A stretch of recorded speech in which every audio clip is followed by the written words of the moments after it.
Hi guys, நான் உங்கள் Tanishq photography R designer. நம்ம எனக்கு என்ன வீடியோ பார்க்க போகிறோம்னா, மதுரை ஸ்டைல் பேக்ரவுண்டை எப்படி நம்ம ஈஸியாக எந்த கலர் ஷர்ட்டுக்கு எந்த மாதிரி பேக்ரவுண்டை கிரியேட் பண்ணால் அது சீக்கிரமாக அந்த ஃப்ளெக்ஸை கம்ப்ளீட் பண்ணுறது தான் பார்க்க போகிறோம். நம்ம வீடியோக்கு புதுசாக வந்தீங்கன்னா லைக் பண்ணுங்கள், ஷேர் பண்ணுங்கள், சப்ஸ்கிரைப் பண்ணுங்கள். இப்போ வாங்க வீடியோவில் போகலாம்.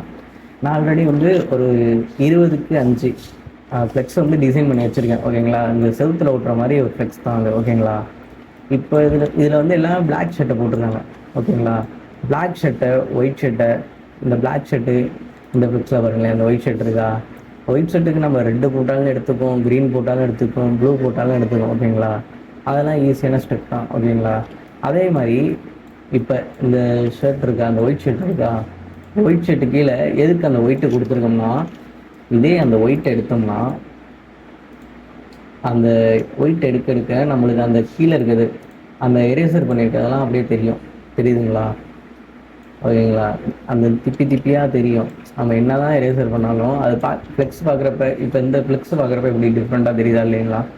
இப்போ இந்த ஃப்ளெக்ஸில் எல்லாமே ப்ளூ கலர் இருக்குது, பேக்ரவுண்டு கொஞ்சம் ஓரளவு எடுத்துக்கிடுது. ஓகேவா, அப்படி இருந்தோம் அந்த ஒயிட்டு, இப்போ இதுலேயே நான் உங்களுக்கு ஒயிட் வச்சு காட்டுறேன். நம்ம ஓகேங்களா, இந்த ஒயிட்டு வைக்கிறப்ப அது அந்த அழைச்ச மாதிரியே தெரியலை. இது அந்த அழைச்ச மாதிரியே தெரியல.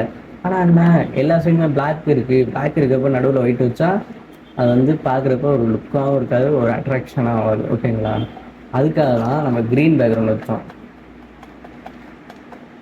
இப்போ அந்த க்ரீன் பேக்ரவுண்ட் இருக்கா, இந்த க்ரீன் பேக்ரவுண்டில் கீழே ஒயிட் வச்சுருக்கோம். ஓகேங்களா, இந்த அழைச்சிருக்க இடத்துலலாம் அப்படியே லைட்டாக ப்ரெஷ் வச்சு இதில் அந்த ஒயிட்டு கொடுத்துக்கணும். ஒயிட்டை கிளிக் பண்ணிவிட்டு எந்த இடத்துலலாம் நம்ம இது பண்ணோமோ, இப்போ இந்த இடத்துலாம் ஒயிட் இல்லையா, லைட்டாக அப்படி ஒயிட்டை போட்டுவிட்டோம்னா நம்ம அழைச்சிருக்கிறது அது தனியாக தெரியாது. இந்த இடத்துல பார்த்தீங்கன்னா தனியாக தெரியாது. ஓகேங்களா, இப்போ இதில் கலரும் சேஞ்ச் பண்ணிக்கலாம். எப்படின்னா, ரெக்டாங்கிள் டூல் எடுத்துக்கோங்க. ரெக்டாங்கிள் டூல் எடுத்துட்டு இப்போ இதில் ஒரு ப்ளூ கலர் வைக்கிறேன். ஓகேங்களா, ப்ளூ கலர் வச்சுட்டு பிளெண்டிங் டூலில் அப்படியே சேஞ்ச் பண்ணுறேன். சேஞ்ச் பண்ணி பார்த்துக்கிட்டே இருக்கணும். ஓகேங்களா, இப்போ இந்த ப்ளூ கலர் இருக்கா, இப்போ கண்ட்ரோல் ஈயை கொடுத்துட்டு இப்படி கிளிக் பண்ணிங்கன்னா இப்படி ஓகே கொடுத்துங்க. ஓகே கொடுத்தோன்னே கண்ட்ரோல் கொடுத்துங்க. ஓகேவா, அப்படியே கலர் சேஞ்ச் பண்ணிங்கன்னா டிஃப்ரெண்ட் கலராக அப்படியே வரும். பிளெண்டிங் ஒன்று மட்டும் அப்படியே கரெக்டாக வச்சுக்கணும். எந்த பிளெண்டிங் ஒன்று கரெக்டாக வருதோ நாம பார்த்து சூஸ் பண்ணணும்.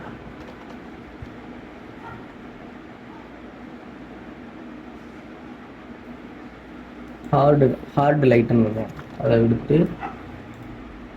லைட்டாக அட்ஜஸ்ட்மெண்ட் பண்ணோம்னா இந்த எல்லோ கலரு நம்ம டிஃப்ரெண்ட் கலராக தெரியும். ஓகேங்களா, அப்புறம் அந்த ஆரஞ்சு கலரு, இப்போ இது பார்க்குறப்ப எப்படி தெரியுது, இந்த இடத்துலலாம் டிஃப்ரெண்ட்டாக தெரியுது.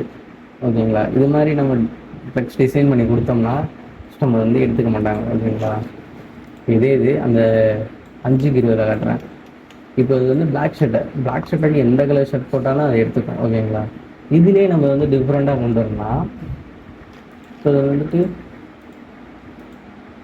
இப்போ இதில் பேக்ரவுண்ட்லாம் எல்லாமே எடுத்துட்டேன். ஒரே பேக்ரவுண்டு தான், சிம்பிளான ஒரே பேக்ரவுண்டு தான். அந்த ஒரு பேக்ரவுண்டை இதுக்கு இந்த பேக்ரவுண்டு போட்டால் கரெக்டாக இருக்கும் அப்படின்னு நம்ம மைண்டில் ஃபிக்ஸ் ஆகிடும். ஓகேவா, கீழே இந்த பிளாக் கலர் ஒரு ஷேடோ மாதிரி இதாக இருக்கலாம். இது எதுக்கு கொடுத்துருக்கேன்னா அதே மாதிரி தான் அந்த ஒயிட் ஷர்ட்டுக்கு அழைக்கிறப்ப தெரிஞ்சா திப்பியாக தெரிஞ்ச மாதிரி தெரிஞ்சா அதே மாதிரி தான் இது இருக்கும். இப்போ இதில் கீழே அந்த பிளாக் கொடுத்தா எப்படி இருக்குது, ஒரு அந்த பேக்ரவுண்டுக்குள்ளே அந்த ஃபோட்டோ இருக்க மாதிரி தெரியும். ஓகேங்களா, இதே அந்த பிளாக் எடுத்துட்டோம்னா கொஞ்சம் டிஃப்ரெண்ட்டாக தெரியும். இப்போ அந்த பேக்ரவுண்டுக்குள்ளே இந்த ஃபோட்டோ இருக்குது, இந்த ஃபோட்டோக்குள்ளே அப்படியே பேக்ரவுண்டை ஒன்று செட் பண்ணி பார்த்துட்டோம்னா இப்படி இருக்கும். ஓகேங்களா, இப்போ இதுக்கு மேலே கலர் நம்ம சேஞ்ச் பண்ணணும். மேலே ரெட்டாக இருக்குது, ஆல்ரெடி 2-3 ஃப்ளெக்ஸ் ஒரே இடத்துக்கு நம்ம பண்ணி கொடுத்துருக்கோம். ப்ரோ எல்லாமே ரெட் கலராக இருக்குது அப்படின்னாங்கன்னா எனக்கு போயிட்டு கலர் சேஞ்ச் பண்ணும். இப்போ ஒரு ப்ளூ கலர் வச்சுக்கோங்க. ப்ளூ கலர் வச்சுட்டு பிளெண்டிங் மோட் அப்படி சேஞ்ச் பண்ணிகிட்டே இருந்தீங்க, நல்லா டார்க்காக ப்ளூ மாதிரி வரும். ஓகேங்களா, இப்போ இந்த ஹைடுங்க இருக்கா, இதை கொடுத்துட்டு இப்போ கொடுத்துட்டு இதை இது பண்ணிக்கோங்க. இப்போ கண்ட்ரோல் யூ கொடுத்து அப்படியே லைட்டாக இதை அட்ஜஸ்ட் பண்ண அப்படியே டிஃப்ரெண்ட்டாக இருக்கும். இப்போ க்ரீன் கலர் இது வந்து எல்லோ கலர் வைக்கிறோம், ஓகேங்களா? எல்லோ கலரு அடுத்து அப்படி டிஃப்ரெண்ட்டாக கலர் வரும். இப்போ ப்ளூ கலர் வைக்கிறோமா, இதுக்கு ப்ளூ கலர் வைக்கிறோமா, அதே ப்ளூ தான் இங்கேயும் வைக்கணும். ஒரு ப்ளூ கலர் ஷர்ட்டை வைக்கணும்னா அதே இது இந்த ப்ளூ கலர் வைக்கணும், ஓகேங்களா? இந்த ப்ளூ கலர் வச்சுட்டு கண்ட்ரோல் ஆல்ட் யூ அழுத்தினா அதே கலர் வந்துடும். இதுக்கும் கண்ட்ரோல் ஆல்ட் யூ அழுத்தினீங்கன்னா அதே மாதிரி கலர் வந்துடும். இதுக்கும் கண்ட்ரோல் ஆல்ட் யூ அழுத்தினீங்கன்னா அதே மாதிரி கலர் வந்துடும். அவ்வளோதான் பேக்ரவுண்டே. இப்போ இது சிம்பிள் தான், ஓகேங்களா? இந்த கலர் நம்ம மைண்டில் ஃபிக்ஸ் ஆகிடணும், ஓகேங்களா? பிளாக் கலருக்கு எந்த கலர் போட்டாலும் செட் ஆகும், ஓகேங்களா? ப்ளூவாக இருந்தாலும் சரி, க்ரீனாக இருந்தாலும் சரி, எதாவது செட் ஆகும்.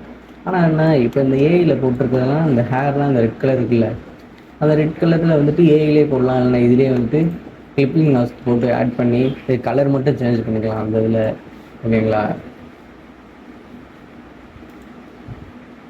கிளிப்பிங் மாஸ்க் ஆட் பண்ணி இந்த கலர் மட்டும் சேஞ்ச் பண்ணிக்கலாம், ஓகேங்களா? நெக்ஸ்ட் வீடியோ என்ன போடலாம் சொல்லி கமெண்ட் பண்ணுங்கள்.